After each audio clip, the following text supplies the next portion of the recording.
Servers work hard. They also have tales. Welcome to this episode of Tales from Your Server. Our first tale is from Sour Mantella. This happened back in 2020, but I still think about it more often than I probably should. It is one of those nights that stuck with me. I was working as a server at a quiet bistro in a small coastal town. It was a midweek dinner shift, not too busy. A couple in their early 30s came in, and they seemed genuinely excited to be out together. The woman mentioned that this was their first proper evening out since their toddler had started preschool. She looked really happy to have a reason to dress up and enjoy some time to herself. They ordered a small bottle of wine, shared an appetizer, and even laughed a bit at the beginning. It felt like one of those sweet, calm nights when everything seems to be going well. But as the evening progressed, their energy changed. The conversation became quieter. She started checking her phone more often, and he looked like he was waiting for something. By the time I brought out their entrees, the tension was undeniable. That was when I noticed the pale blue envelope on the table. It was placed next to his plate, and his wedding ring was resting on top of it. She was not eating anymore. She just sat there, eyes red, tears quietly running down her cheeks. He told me he would take his meal to go and asked for separate checks. He paid and left shortly after. I did not know what to do except bring her tissues and try to be as kind as possible. She told me, in a broken voice, that he had been having an affair since she was pregnant. That night, he told her he was leaving to start a new life with the other woman and their child. The envelope contained divorce papers. She had no idea it was coming. My manager comped her meal and called a car to take her home. She thanked me softly and walked out, still in shock. I never saw her again, but I think about her often. I wonder how she and her child are doing now. I hope she found some peace, some strength, and a life better than the one that was taken from her at that table. That seems like an absolute shitty thing to do, and the only reason I could think he would do it in public is to either embarrass the fuck out of this lady or because she would make a scene if he tried to do it in private. Regardless, though, it doesn't matter if she would have made a scene. The fact that he cheated on her while she was carrying his kid shows what a deadbeat dog he really is. This next tale is by Scarlet Cello 24. On Friday, I worked a graduation party with about 30 guests. All of the guests, except the host and the graduate, showed up almost an hour early while I was still setting up. Got scheduled for 2:30. Party was for 4 p.m. Guests showed up around 3 p.m. Okay, cool. It's only 30 and all of the tables were presentable at this point. Except as guests got seated and played musical chairs, several of them were demanding why the food wasn't out yet. Mind you, it's now only 3:20ish and the party wasn't until 4 p.m., with food scheduled to come out for 4:15ish.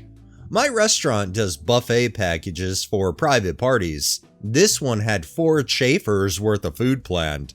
Anyway, while I'm trying to finish setting up, one of the guests kept snapping for my attention and asking me stupid questions that prevented me from actually doing anything. I can't get your drinks or finish setting up if you keep calling me over to ask yet another question. Fine, whatever, it happens. He ordered espresso martinis for himself and his girlfriend.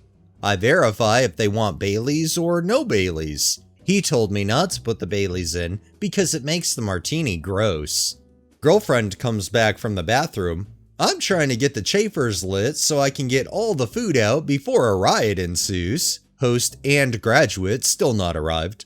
Martini guy and his girlfriend throw a fit. These martinis ain't it. They taste like coffee. We aren't paying for these and want different drinks comped. Explaining this to my manager with a straight face took some work. So newsflash, fellow servers, espresso-based cocktails may taste like coffee.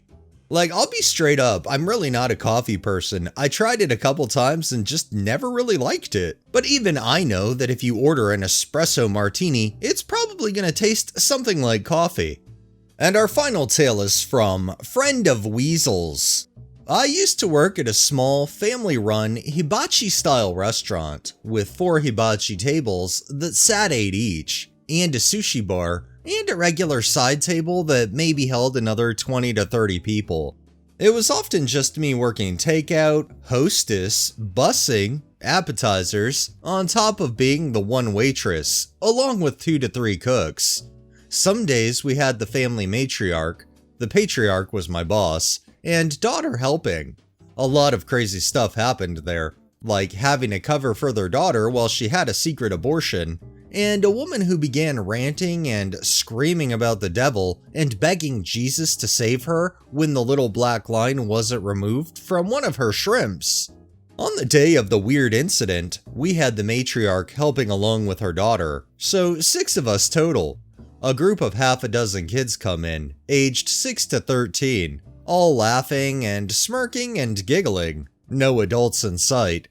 I already knew what to expect from this group, and yeah, they were loud and unruly and running around screaming right away. They did order food, all while still smirking and giving each other secret glances, like some huge prank was being pulled. I was concerned, but my boss told me to just act normal. So I went to begin getting them drinks and soups and salads while they kept being rambunctious and loud. As I sat down their appetizers, they were still smirking at me and laughing at me. I had no idea what they were plotting. Then, as the chef was prepping the platters of meat to bring out for the hibachi cooking, they just left. They all got up and walked out, except for one, who handed me a few $100 bills and then left too, laughing the entire time. I was stunned and confused. This was maybe 25 years ago, and I still have no idea what happened. The appetizers they did eat were basically worth nothing, and no expensive food got wasted since he never got to cook it. It was not a dine and dash, but a pay and dash? I split the money with the other waitress. My boss let us keep it all as a tip. It was an amazing night financially, but I wish I was not still so confused as to what the prank was 25 years later. I wish I knew it would haunt me to this day. I would have asked them what the deal was when I had the chance. Any thoughts? Any theories? Would love to hear them. Thanks for reading. I mean, after reading that, it's hard to tell what the joke would be. I really don't know what the joke was, unless they got intimidated by the hibachi cooking and they didn't want to watch the process, or I really don't know. The fact that they paid is even more confusing, so I really don't know. It looks like this is the kind of tale that will haunt this poor OP until the ends of time.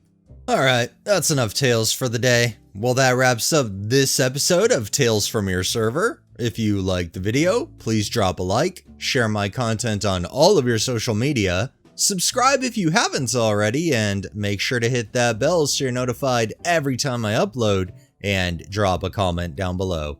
It really helps with the algorithm and helps new people find my channel. Thanks for watching, thanks to my patrons and super thanks contributors. Have a great day and stay safe out there.